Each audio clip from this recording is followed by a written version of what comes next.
ক্ষমতা জি আপা। দখল, সে তো জবরদখল করছে, সে তো জি মানে আপা। জি। তার কোনো লিগালিটি নাই যে হচ্ছে উপদেষ্টা বলে আমাদের কোনো পদ নাই। জি আপা। আর যেভাবে সে ক্ষমতায় গেছে এটা তো মানে মানুষ খুন করে জি মেরে আপা। একটা সিচুয়েশন তৈরি করে তারপরে তো সে ক্ষমতায় গেল। জি জি আপা। জি জি। না তার আমরা উত্তর এগুলা, ছিল তো আমাকেই মেরে ফেলা। জি আপা, আমি আমরা জানি এগুলা না ঘটনাটা এগুলা আমরা বুঝে ইউরোপিয়ান পার্লামেন্টকে জানাবো, এটি তো জানাচ্ছিও। আর তাছাড়া আমি তো পদত্যাগ করি নাই। প্রিয় দর্শক, আমরা আজকে দেখব শেখ হাসিনা এবং আওয়ামী লীগ নেতার মধ্যে যে কথাবার্তা হয়েছে, আসলে কোন বিষয় নিয়ে তারা আলোচনা করেছে, এই বিষয়টা আমরা পুরোপুরি ভিডিওতে দেখব। তো চলুন আমরা ভিডিওটা দেখে নিই। শেখ হাসিনা কি কথাবার্তা বলেছে সেই ফোন আলাপে, যেটা ভাইরাল হয়ে গেছে, যে শেখ হাসিনা যে কোনো মুহূর্তে বাংলাদেশে ঢুকতে পারে, আওয়ামী লীগ নেতাকর্মীদের নিয়ে উপদেষ্টাদের উপর হামলা চালাতে পারে। আপা সবচেয়ে বড় কথা হচ্ছে যে, আমাদের কনস্টিটিউশনের আর্টিকেল 57 অনুযায়ী যেভাবে পদত্যাগ করতে হয়, জি আপা। আমার কিন্তু সেভাবে পদত্যাগ করা হয়নি। এবং সে কিন্তু ওই জন্য 6 তারিখের জায়গায় 5 তারিখে নিয়ে আসলো। জি। আর 5 তারিখে নিয়ে আসার ফলে আমার আমার পক্ষে তখন এমন ভাবে চারিদিকে লোক ঘেরাও, আমি দেখলাম যে এখন যদি ফায়ার ওপেন করে আমার এখানে সিকিউরিটি, তাহলে শত শত লোকের লাশ পড়বে।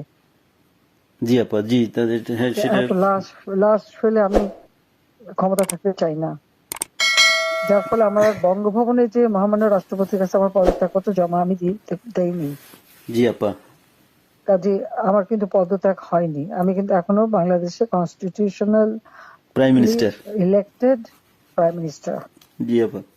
আমি আসলে দেশে কাউকে, দেশে তো এমনি কিছু পাবলিশ করতে দেয় না, কিন্তু এমনি তো জি আপা। ফেসবুকে বা এসে বেশ কিছু ডকুমেন্ট ওরা নিজেও দিচ্ছে যে কিভাবে মানুষ মারতে জি খুন জি আপা। জি করছে, জি এগুলো আপা। তো আছে। জি জি আপা। চুলদের ওখান থেকে নিয়ে নেওয়া যেতে পারে। আমি আপা আর ওই যে, বেলজিয়ামে তো থাকার কথা। জি আপা। জি আপা। আমি আপা ওই যে এর মানে এখানে যে ইন্ডিয়ান অ্যাম্বাসেডর আছে। আমাদের ডক্টর মাসুদ আছে নিউ ইয়র্কে। জি আপা। আমি আপা ওনাদের সাথে আমার যোগাযোগ নাই আসলে আপা। আমি এখানে মেইন স্ট্রিমে পলিটিক্সে ছিলাম। আর তাছাড়া আমি আমি আপনাকে বলি, আমি 1988 সালে আপনার সাথে দেখা হয়েছিল লাস্ট।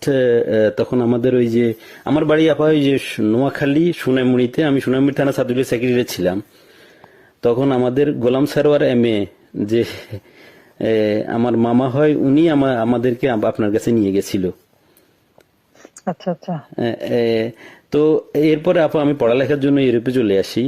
চিটাগাং ইউনিভার্সিটিতে আমি পড়ালেখা করে তারপরে ইউরোপে চলে আসি। তো আসার পরে আপা আমি বেসিক্যালি বেলজিয়ামে মেইন স্ট্রিম পলিটিক্সের সাথে জড়িত ছিলাম। ভালো আছেন তো আপনি? হ্যাঁ আমি ভালো আছি। আর আমি যখন পাওয়ার ছিলাম তখন অনেক ডকুমেন্ট, ওই যে মানুষকে মেরে ঝুলিয়ে রাখা এগুলি সমস্তই তো দিচ্ছি। আর সবচেয়ে বড় কথা আমরা হচ্ছে যে এগুলা আমি ডক্টর চাচ্ছি। ইউনূস ক্ষমতা জি আপা। দখল, সে তো জবরদখল করছে, সে তো জি মানে আপা। জি। তার কোনো লিগালিটি নাই যে হচ্ছে উপদেষ্টা বলে আমাদের কোনো পদ নাই। জি আপা। আর যেভাবে সে ক্ষমতায় গেছে এটা তো মানে মানুষ খুন করে জি মেরে আপা। একটা সিচুয়েশন তৈরি করে তারপরে তো সে ক্ষমতায় গেল। জি জি আপা। জি জি। না তার আমরা উত্তর এগুলা, ছিল তো আমাকেই মেরে ফেলা। জি আপা, আমি আমরা জানি এগুলা না ঘটনাটা এগুলা আমরা বুঝে ইউরোপিয়ান পার্লামেন্টকে জানাবো, এটি তো জানাচ্ছিও। হচ্ছে দুর্নীতি, জি আপা। মানি লন্ডারিং, জি জি আপা। ট্যাক্স ফাঁকি দেওয়া, জি লেবারদের অর্থ আত্মসাৎ করা, জি। আবার লেবার লিডারদের ঘুষ দেওয়া, জি আপা। এই সবকিছু মিলেই কিন্তু সে একটা সিচুয়েশন তৈরি করতে যাচ্ছে। তার সাথে তারা কিন্তু কিছু দেশ সবসময় সাপোর্ট করে, ওই চেষ্টা কাজে লাগাইছে। তার একটা ভার্ডিক্ট ছিল জি আপা। মামলার 6 তারিখে জি আপা। আগস্ট, জি আপা। ওরা যাতে না হতে পারে সেজন্য সে 5 তারিখে আগায় নিয়ে আসে। আর 5 তারিখে আনার ফলে যেটা হলো, আমার যখন মানুষ মারা গেল আমি একটা জুডিশিয়াল কমিশন করলাম জি আপা। এনকোয়ারি করবার জন্য। কি তারপর আমি সিদ্ধান্ত নিলাম যে আমি থাকবো না, আমি ছেড়ে দেবো। আপা? আপা আমি আপনি কি কোনো লাস্ট স্পিচ দিবেন নাকি? থাকতে চাই না।